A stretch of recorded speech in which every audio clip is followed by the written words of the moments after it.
ஸ்ரீ கர்க சம்ஹிதை 24ஆம் அத்தியாயம்.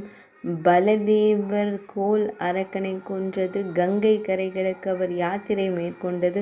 மண்டூக முனிவருக்கு பரிசுகளை வழங்குதல் மற்றும் எதிர்கால நிகழ்வுகளை குறித்து அவருக்கு தெரிவித்தல். பின்னர் கங்கையின் பிற புனித தலங்களில் நீராடிய பிறகு வடமதுரைக்கு திரும்புதல். பகுலாஸ்வ மன்னர் வினவினார். மாடு மேய்க்கும் பெண்கள் மற்றும் பகவான் ஸ்ரீ கிருஷ்ணரும் பலராம சுவாமியும் இடையர்களுக்கு சிறந்த தரிசனம் அளித்து வடமதுரைக்கு திரும்பிய பின்னர் என்ன செய்தார்கள்? பகவான் ஸ்ரீ கிருஷ்ணர் மற்றும் பலதேவர் கதாபாத்திரம் மிகவும் இனிமையானது. அது அனைத்து பாவங்களையும் நீக்குகிறது, புண்ணியத்தையும் அளிக்கிறது மற்றும் 4 மடங்கு பலன்களை வழங்குகிறது. நாரத மாமுனிவர் கூறினார், அரசனே, இப்பொழுது பகவான் ஸ்ரீ கிருஷ்ணர் மற்றும் பலதேவரின் 2வது கதாபாத்திரத்தை கேளுங்கள். அவர் அனைத்து பாவங்களையும் அளிப்பவர், புண்ணியத்தை வழங்குபவர் மற்றும் தர்மம், அர்த்தம், காமம் மற்றும் மோட்சத்தை வழங்குபவர். நரேஸ்வரரே, அரசரே, கோலன் என்ற அரக்கனால் பாதிக்கப்பட்ட பலர் விரக்தியில் பிராமணர்களுடன் சௌரவிபுரத்திலிருந்து வடமதுரைக்கு வந்தனர். அந்த நேரத்தில் ரோஹிணி மைந்தனான பலராம சுவாமி வடமதுரையை விட்டு ஒரு வேகமான குதிரையில் சில முன்னோடிகளுடன் வேட்டையாடுவதற்காக புறப்பட்டார். வழியில் அவரை வணங்கி பரிந்துரைக்கப்பட்ட சடங்குகளின்படி அவரை வணங்கிய பின்னர் மக்கள் அனைவரும் அவரது பாதங்களில் பணிந்து கரங்களை கூப்பி மகிழ்ச்சி நிறைந்த குரலில் உரையாடினர். மக்கள் கூறினர், பலராம சுவாமியே, மகாபாகு பலராம சுவாமியே, வலிமை மிக்க தெய்வங்களே, அரக்கனால் பீடிக்கப்பட்ட நாங்கள் அனைவரும் உங்கள் தங்குமிடத்திற்கு வந்துள்ளோம்.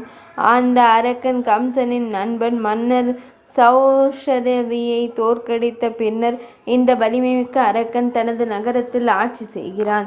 மன்னர் சௌரவியை பயந்து கங்கை கரைக்கு சென்று அங்கு முழுமையான சமய கட்டுப்பாட்டுடன் தனது ராஜ்யத்தை மீண்டும் பெற உங்கள் பாதங்களை வணங்குகிறோம்.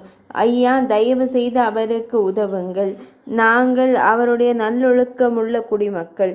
அவர் தனது சொந்த மக்களைப் போல வளர்த்தார். அவரது பாதுகாப்பில் நாங்கள் மிகவும் மகிழ்ச்சியாக இருந்தோம். பகவானே, இந்த தீய அரக்கன் எங்களை இடைவிடாமல் துன்புறுத்துகிறான். 3 உலகங்களையும் வென்ற துணிச்சலான கம்சனை நீங்கள் கொன்றிருந்தாலும் இன்னும் தேவேந்திரனே, அந்த அரக்கன் உயிருடன் இருக்கும் வரை கம்சன் கூட இறந்ததாக கருதப்படக்கூடாது.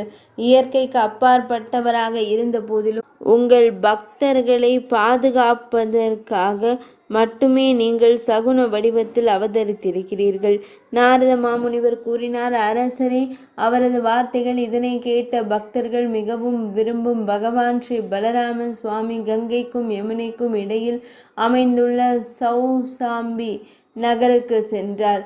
பலராம சுவாமி போருக்கு வந்ததை கேள்விப்பட்டு 10 அக்ஷோகிணிகளுடன் கூடிய வலிமைமிக்க கோல் படையும் சௌசாம்பியிலிருந்து வெளிப்பட்டது. பிரளயத்தின் போது கடல் போல கர்ஜித்தது. அந்த படை ஒரு நதி போல வந்தது. அதன் அமைதியற்ற குதிரைகள் அதன் எழும்பிய அலைகளாக இருந்தன. ரதங்களும் யானைகளும் அதற்குள் முதலைகள் போலவும் மீன்கள் போலவும் தோன்றின. சுழல்களாக வேடமிட்ட துணிச்சலான வீரர்கள். இதை கண்டு பலராம சுவாமி ஒரு லேசான பாலத்தை கட்டி தனது பக்கவாட்டால் படையை முன்னோக்கி இழுத்து தனது கதாயுதத்திலிருந்து சக்தி வாய்ந்த அடிகளால் தாக்கத் தொடங்கினார். அவரது அடிகள் போர்க்களத்தில் இருந்த காலாட்படை வீரர்கள், குதிரைகள், தேர்கள் மற்றும் யானைகளை பழங்களைப் போல நசுக்கி லட்சக்கணக்கில் கீழே போட்டன. மீதமுள்ள வீரர்கள் பயத்தால் மூழ்கி போர்க்களத்தை விட்டு ஓடிவிட்டனர். ஆயுதம் ஏந்திய கோல் அவர்கள் பலராம சுவாமியுடன் தனியாக போரிடத் தொடங்கினார்கள். அந்த அசுர மன்னன் தனது யானையை பலதேவரை நோக்கி திருப்பினான். யானையின் நெற்றியில் குங்குமம் மற்றும் கஸ்தூரி பசுவின் சிறுநீர் கலந்திருந்தது. தங்கச் சங்கிலியால் பொருத்தப்பட்ட அதன் இடுப்பு பட்டையில் இரத்தினங்கள் பதிக்கப்பட்டிருந்தன. அதன் தொப்புளில் தேன் கசிந்தது. அதற்கு 4 தந்தங்கள் இருந்தன. அந்த 4 தந்தங்களிலும் மணியின் சப்தம் அதை இன்னும் பயங்கரமாக காட்டியது. அது உயரமாகவும் ஒரு ராட்சதனைப் போல கர்ஜிக்கவும் செய்தது. அதன் பின் மறுமையின் மேகங்களைப் போல கருப்பாக இருந்தது. அது ஒரு கூர்மையான கொக்கியை கொண்டிருந்தது. அவன் அந்த யானையின் மீது ஏறிக்கொண்டான். அந்த குழந்தையால் ஈர்க்கப்பட்ட அந்த வெறி பிடித்த யானை தன்னை நோக்கி வருவதை கண்ட பலராம சுவாமி, தேவேந்திரன் ஒரு மலையை இடியுடன் தாக்குவது போல அதை ஒரு பூச்சியால் தாக்கினார். மித்திலேஸ்வரரே, ஒரு மண்பானை ஒரு தேதகியின் அடியால் துண்டு துண்டாக உடைவது போல அந்த பெரிய யானையின் தலை பூச்சியின் அடியால் உடைந்தது. கோலின் முகம் பன்றியின் முகம் போல இருந்தது. சிவப்பு விழிகளை கொண்ட அரக்கன் யானையிலிருந்து விழுந்தான். அவன் கூர்மையான ஈட்டியை மாதவ பலதேவ என்ற பெரிய முனிவர் மீது வீசினான். விதேகத்தின் அரசரே, பலராம சுவாமி ஈட்டியை நூற்றுக்கணக்கான துண்டுகளாக உடைத்தார். ஒரு குழந்தை கண்ணாடி பாத்திரங்களை ஒரு குச்சியால் உடைப்பது போல. பின்னர் அரக்கன் 1000 பவுண்டுகளை உள்ள ஒரு கனமான இரும்பு கதாயுதத்தை எடுத்து மேகம் போல கர்ஜிக்கும் பலராம சுவாமியின் மார்பில் அடித்தான். கதாயுதத்தின் அடியை தாங்கிய வலிமை மிக்க பலராம சுவாமி பலதேவ சுவாமி ஆலயத்தின் தலையின் பூச்சியால் அடித்தார். அவர் உடல் கரும்பு போல கருப்பாக இருந்தது. அந்த அடி அவன் தலையை பிளந்தது.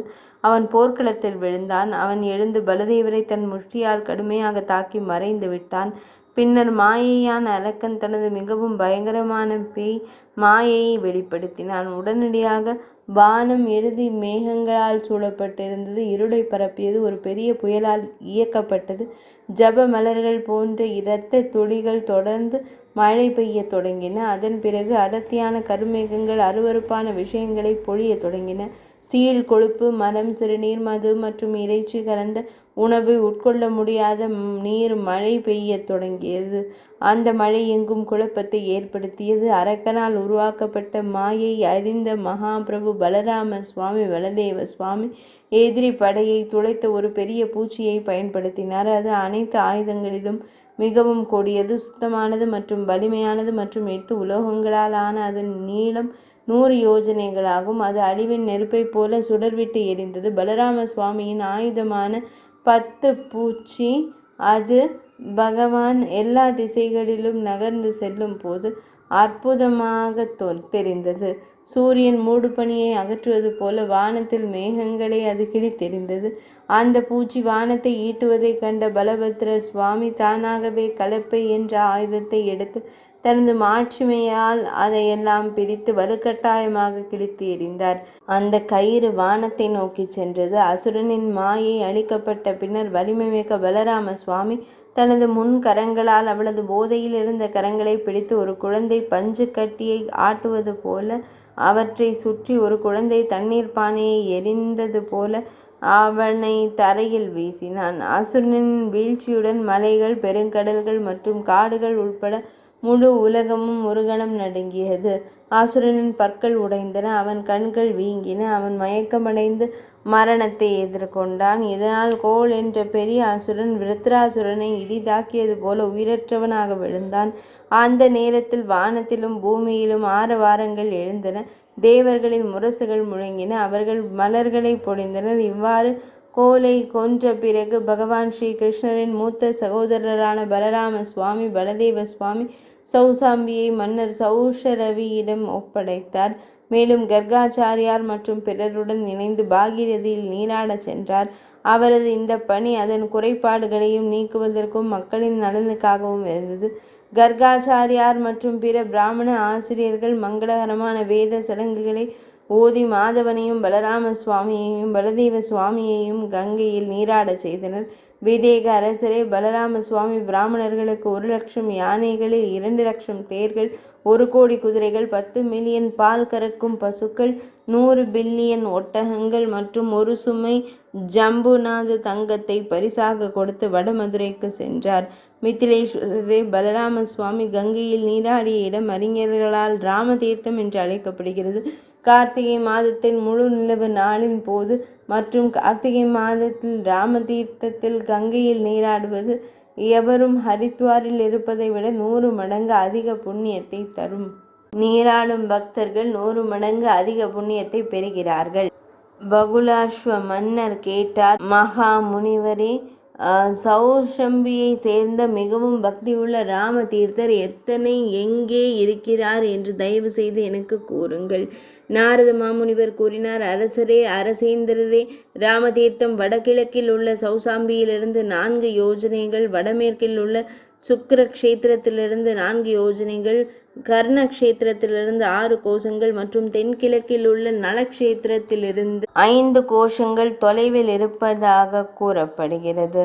ராமதீர்த்தம் கிழக்கில் விருத்தகேசி சித்த பீடத்திலிருந்தும் பில்வகேச வனத்திலிருந்தும் 3 கோஷங்கள் தொலைவில் அமைந்திருப்பதாக அறிஞர்கள் கருதுகின்றனர். வங்காவில் திருதஸ்வா என்றொரு அரசர் இருந்தார்.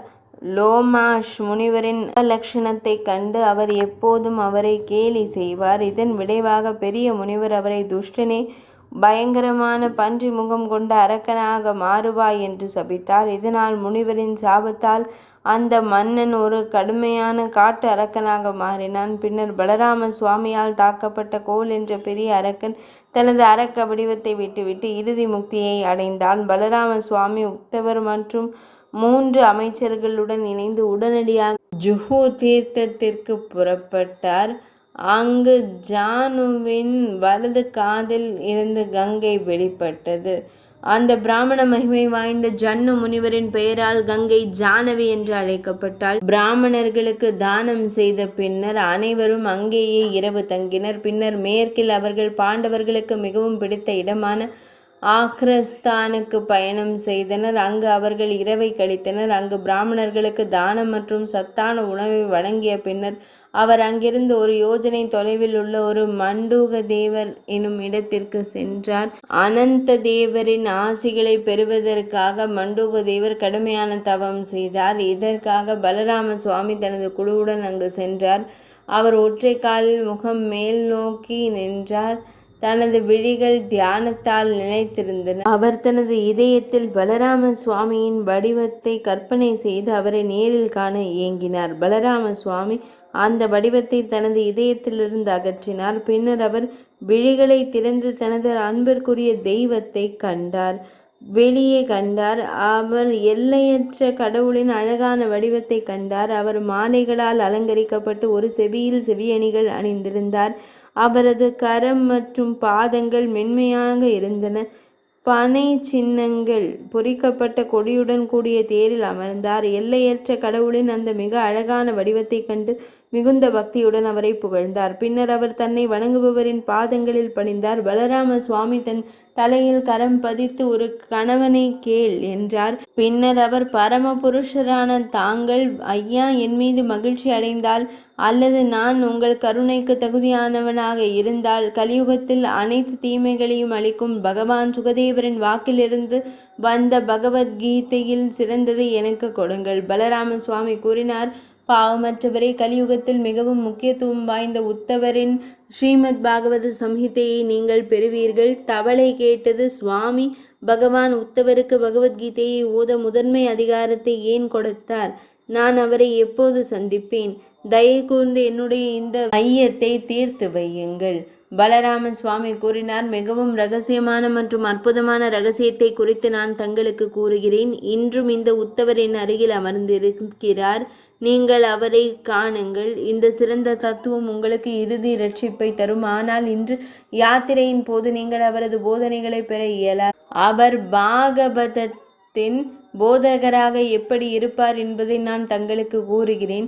சம்ஹிதை ஞானத்தின் உருவகமாக இருப்பதால் உத்தவரை ஆச்சாரியராக, ஸ்ரீ நிலைநிறுத்தியுள்ளேன். நந்த முதலியன மீதான அன்பிற்காக பகவான் ஸ்ரீ கிருஷ்ணர் உத்தவரை தனது பிரதிநிதியாக அனுப்பினார். உச்ச கிருஷ்ணர் தனது வடிவம், பரிகாரரின் நிழல் மற்றும் முழுமையான தெய்வீகத்தன்மை எதுவாக இருந்தாலும் அவரது இயல்பு மற்றும் குணங்களுடன் உத்தவருக்கு வழங்கியுள்ளார். அவர் உத்தவரையும் தன்னையும் ஒன்றாக கருதி நடந்து கொண்டார். பகவான் ஸ்ரீ கிருஷ்ணர் முதலில் தனது உள் ரகசியத்தை உத்தவருக்கு வெளிப்படுத்தினார். அவர் அதை வேறு யாருக்கும் வெளிப்படுத்தவில்லை. அந்த நேரத்தில் அவர் தனது ஒருமையை உணர்ந்திருந்தார். ஜவாசிகள் அவரை பகவான் ஸ்ரீ கிருஷ்ணராகவே அறிந்து பெரிய மதராசகளில் வழிபட்டனர். வசந்த காலத்திலும் கோடை காலத்திலும் அவர் பிரஜபூமியில் அலைந்து திரிந்து தேவி ஸ்ரீ ராதை மற்றும் ராதா குண்டத்தை சுற்றியுள்ள மக்களின் துக்கத்தை தணித்தார். உத்தவர் தனது சீடர்களுடன் பிரஜத்தில் உள்ள நிலையில் எங்கும் அலைந்து திரிந்துள்ளார்.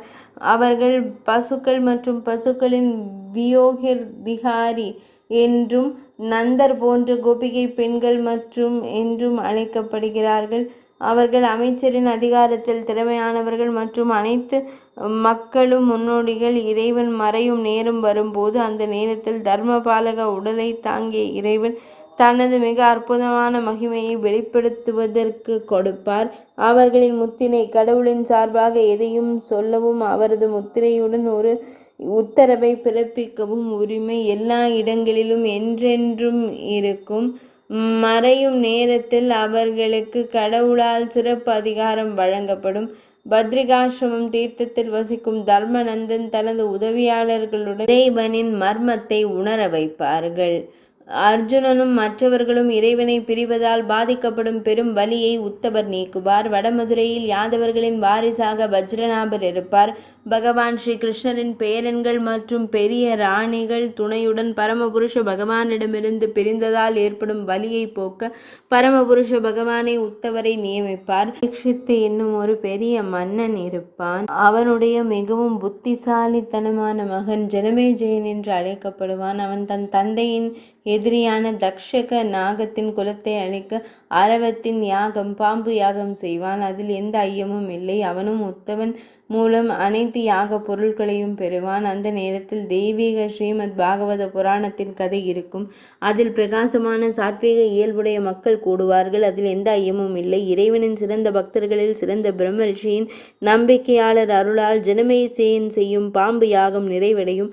மகாராஜா ஜனமேஜயன் யாக சடங்கை செய்த பிராமணர்களின் வழிபாடு பின்னர் ஆச்சாரிய பிரவர் ஸ்ரீ பிரசாந்த்ஜியின் உத்தரவின் பெயரில் அவர் சுக்ர க்ஷேத்திரத்திற்கு சென்று 1 மாதம் அங்கு தங்குவார். அந்த யாத்திரை தலத்தில் உள்ள பிராமணர்களுக்கு பசுக்கள், பெரிய யானைகள், குதிரைகள், ரத்தினங்கள், உடைகள் மற்றும் விருப்பப்படி உணவு போன்ற பல்வேறு நன்கொடைகள் வழங்கிய பின்னர் அவர் அங்கிருந்து தனது ஆச்சாரியருடன் திரும்புவார். கங்கை கரையில் உள்ள புனித தலங்களை பார்வையிட்ட பின்னர் அவர் நல்லொழுக்கம் உள்ள மக்களால் சூழப்பட்ட ஷியன் நகரை அடைந்து தனது உதவியாளர்களுடன் அங்கு முகாமிடுவார். அங்கு தனது குருவின் உத்தரவின் பெயரில் அவர் பொருட்களையும் வளங்களையும் சேகரித்து அஸ்வமேத யாகம் செய்து அனைத்தையும் வென்றவராக திக்விஜயம் செய்தவராக மாறுவார். இவ்வாறு ஒரு ஒற்றை ராஜ்யத்தின் எஜமானராக அவர் ஆகி அவர் தனது குருதேவரை அடைக்கலம் புகுந்து ஷியன் நகருக்கு கிழக்கே கங்கையின் அழகிய கரையின் தனிமையில் யாத்திரை அனுபவிப்பார். அங்கு மதவாதிகளின் துணையுடன் உலக நோய்களை அளிக்கும் பகவத்கீதை மிகுந்த மகிழ்ச்சியுடன் கூறப்படும். நீங்களும் அந்த பரிபூர்ண சமூகத்தில் ஒருவராக இருந்து பாகவத கதைகளை கேட்பீர்கள். அவற்றை கேட்பதன் மூலம் நீங்கள் ஒரு தூய நிலையை அடைவீர்கள். நீங்கள் எனக்காக தவம் செய்தீர்கள், எனவே நான் இந்த ரகசியத்தை உங்களுக்கு வெளிப்படுத்தி உள்ளேன். இவ்வாறு மண்டூக மகரிஷிக்கு மண்டூக தேவருக்கு ஒரு வரத்தை வழங்கிய பின்னர் பலராம சுவாமி தனது உதவியாளர்களுடன் புறப்பட்டார். கங்கை கரையில் சுத்த சயன் நகரத்தின் வடகிழக்கில் கண்டக தீர்த்தத்திற்கு வடக்கேயும் புஷ்பவதி நதிக்கு தெற்கேயும் ஒரு மகிழ்ச்சிகரமான இடம் அமைந்துள்ளது. 1 கோல் மைல் வரை நீண்டுள்ளது. அங்கே தங்கி சங்கர்ஷன்தேவ் தனத்தில் ஈடுபட்டார். பலராம சுவாமி மிகுந்த மகிழ்ச்சியுடன் 10,000 குதிரைகள், 100 தேர்கள், 1000 யானைகள் மற்றும் 10,000 பசுக்களை தானம் செய்தார். அனைத்து கடவுள்களும் முனிவர்களும் துறவிகளும் அங்கு வந்தனர். அவர்கள் அனைவரும் சங்கர்ஷன் தேவை மிகுந்த மரியாதையுடன் வணங்கினர். பின்னர் அவர்கள் அவரை இவ்வாறு புகழ்ந்தனர்: இறைவா, தாங்கள் கோலோகம் சென்றவர் மற்றும் கர்தபாசுரனை கேனுக்கனை அழிப்பவர். ஹலாயுதா, உங்களுக்கு வணக்கங்கள். கதாயுதத்தை ஏந்திய உங்களுக்கு வணக்கங்கள். அழகின் உருவகமான உங்களுக்கு வணக்கங்கள். தாமரையால் குறிக்கப்பட்ட கொடியை ஏந்திய உங்களுக்கு வணக்கங்கள். அவர்கள் அனைவரிடமும் இருந்து இந்த புகழை கேட்ட சங்கர்ஷனர், நீங்கள் விரும்பும் வரம் எதுவோ அதை என்னிடம் கேளுங்கள் என்றார். முனிவரும் தேவர்களும், ஐயா, நாங்கள் சிக்கலில் சிக்கி உங்கள் பாதங்களை நினைக்கும் போதெல்லாம் உங்கள் கட்டளையால் நாங்கள் எல்லா தடைகளிலிருந்தும் விடுபடுவோம் என்றனர்.